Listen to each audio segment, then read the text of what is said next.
Hello everybody, welcome to Speak Votomi. Thank you so much for joining me. If it's your first time here, you are absolutely welcome.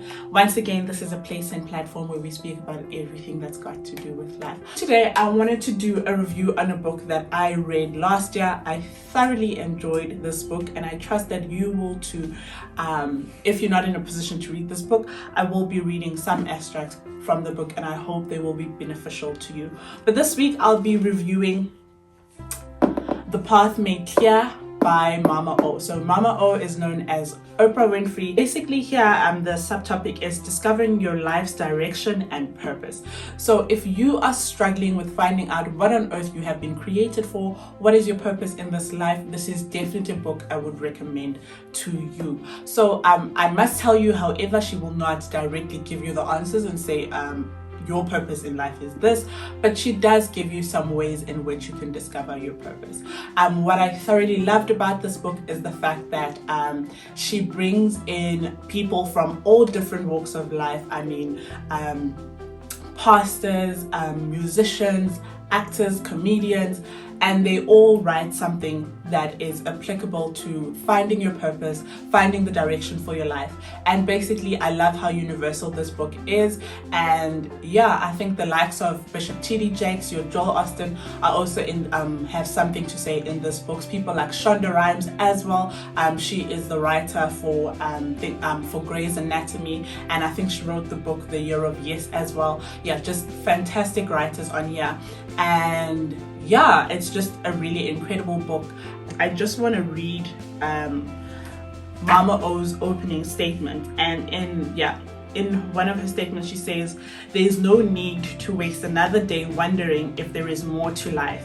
There is, and it's yours for the finding." So basically she reiterates the fact that we're all created for something and that we all have a purpose, and that's not a question that we need to ask or wonder if it's true, but we're all created for something and it's just up to us to find out why. So the first lesson that I learned from this book is that purpose is not something that you can lose. I think for me, if you know my story about how I went through depression and everything, I do mention more than once that one of the reasons I fell into this is because I couldn't find the answer as to what my purpose is.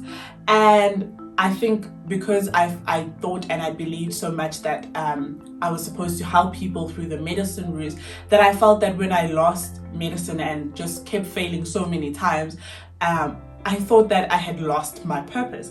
And I think this was a wake-up call and a reminder to say that purpose is not something that you can lose. So what does that mean? It means purpose is not career-centered, it's not job-centered, that whatever phase of your life that you are in, that you can be living in your purpose, basically. So it's not something that you can lose. So if you've lost your job, if you've lost your financial standing, if you've lost family members, if you've lost people around you, yes, it hurts and it's painful and it's definitely something that you need to mourn and heal from, but purpose is not something that you can lose. Another thing that she says is that when you live a life, okay, so this is what I took from one of the readings that was on here. It says, when you live a life that is not your best, you are betraying yourself. Yes, so basically we owe it to ourselves to be the best that we can possibly be. We owe it to ourselves, to use all our gifts, because when we don't do that, then we are betraying ourselves. And sometimes we feel as though maybe we might be betraying other people. And she's saying that no. I think it's Caroline Meese that's actually speaking in this passage, and she's basically saying that when you are not being the best that you can possibly be and utilizing all of your gifts, that you are actually betraying the best version of yourself.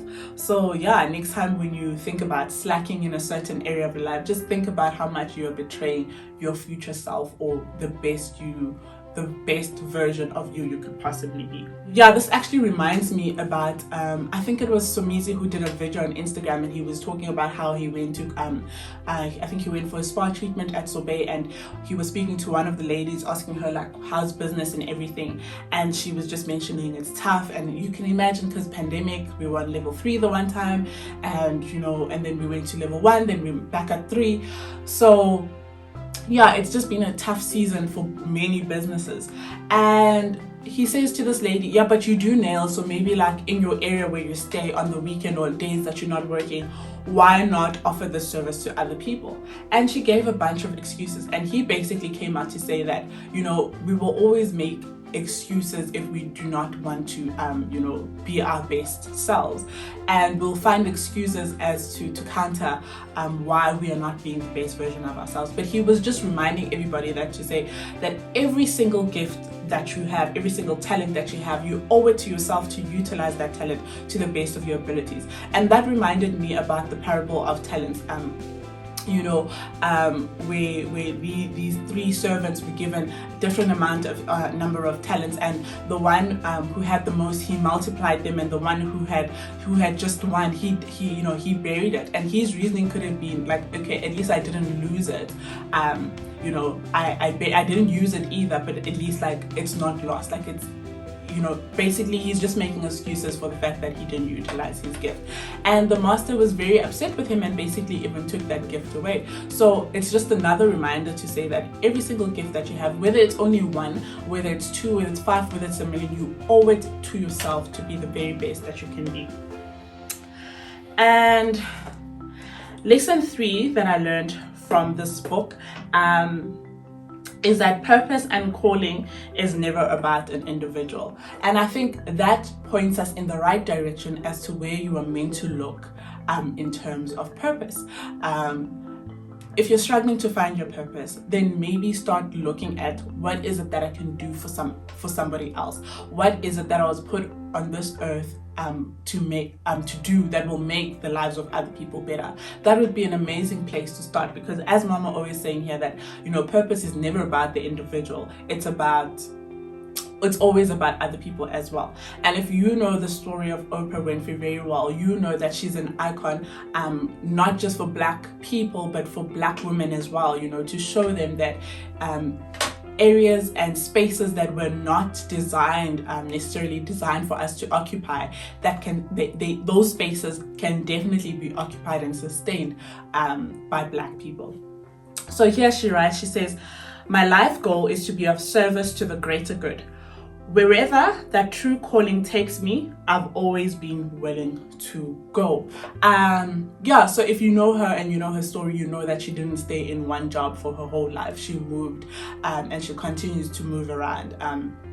You know, but however she's always listening and always looking out for where her calling is bringing to. And she mentions that all of the time it's leading her to a type of people, to a type of person. So that is a great place to start. That if you don't know what your purpose in this life is, maybe look where the need may be, look where you would be able to serve other people, because at the end of the day, it is not about the individual, but it is about other people as well. Lesson number 4, this I took from the reading by John Lewis, and he says, the world needs my contribution. So that's how I have summarized this whole passage that he speaks about. And he said, yeah, basically the world needs my contribution. So yes, there are about almost 8 billion people on this planet, and sometimes we might feel as though we are inadequate. But this is your reminder. This is the reminder that you need, that you've probably been looking for, that you've been seeking. This is the reminder that the world needs your contribution. No matter how big, no matter how small, but the world needs your contribution. The world would be a much different place if your contribution, you know, was not made. So make your contribution, no matter how big, no matter how small, whether it is followed by a lot of people, whether it's just a few people, whether it's just the people around you, but the world needs your contribution. So make it. And the last lesson that I took from this book is that we need others in order to know who we are. It's very difficult to know who we are without other people around us, because when people are around us, we know that, okay, each and every one of us is created to be unique. So therefore, if I'm copying somebody else, then you know, okay, that's not my authentic true self. But you're able to know that you're being yourself by surrounding yourself with people who are different from you, but also knowing that you are meant to stand out. So it might not be the best thing to be in a space where you're fitting in, but if you're in a space where you're standing out, then it's easier for you to know who you are. And once again, she just speaks about the fact that we need others in order to know who we are. And yeah, we need others in order to know what our purpose in this life is. Even after all this time, the sun never says to the earth, "You owe me." Look what happens with a love like that. It lights up the whole sky. That's how you do it.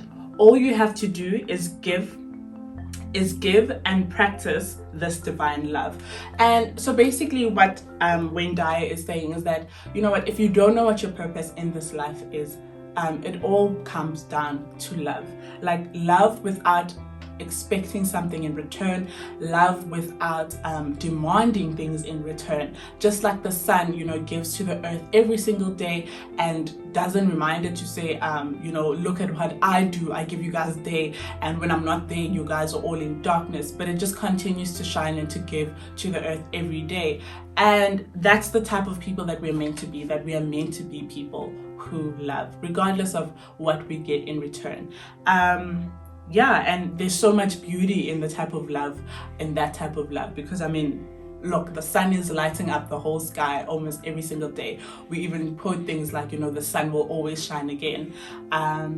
Yeah, and it all boils down to love at the end of the day. So yeah, that is Oprah Winfrey's book, The Path Made Clear.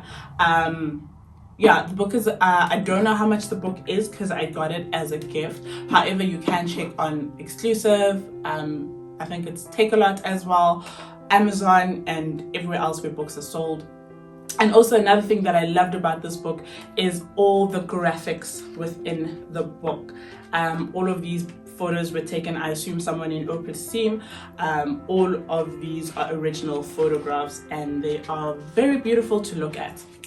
And I thoroughly enjoyed this book. Once again, I'm not going to be rating the book. I feel as though it's unfair for me to come up as a reader to come and rate how much, you know, someone's effort and amount of work that they put in, especially because this is what we're getting, but in terms of the research and how much work went into putting this together, I only have, you know, the smallest idea, so I feel it's unfair to do that. But I definitely do recommend this book, especially if you're struggling with your purpose and believing that you are created for more, because you definitely are.